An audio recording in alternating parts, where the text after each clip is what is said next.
Chicken ভর্তার recipe কিন্তু তোমরা অনেকেই বানাও, তবে আমি যেভাবে বানাবো এভাবে বানালে কিন্তু এক থালা ভাত এক নিমিষে শেষ হয়ে যাবে। দেখো প্রথমে আমি এখানে চিকেন নিয়ে নিলাম, তারপর কিছু সময় বয়েল করে নেবো। একদম 3 মিনিটের মতো করেছি, বেশি করব না।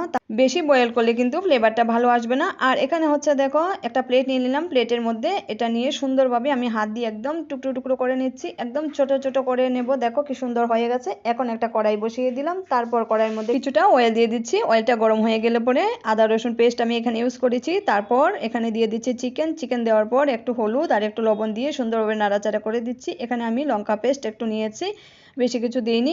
দেখো সুন্দর কিন্তু হয়ে গেছে। এখন আমি কড়াইটা নামিয়ে নিচ্ছি, তারপর এখানে পেঁয়াজ কাঁচা লঙ্কা আর হচ্ছে বাঁধাকপি কুচি সুন্দরভাবে দিয়ে হাত দিয়ে মেখে নিতে হবে। এভাবে কিন্তু মাখার উপরে টেস্টটা আসবে।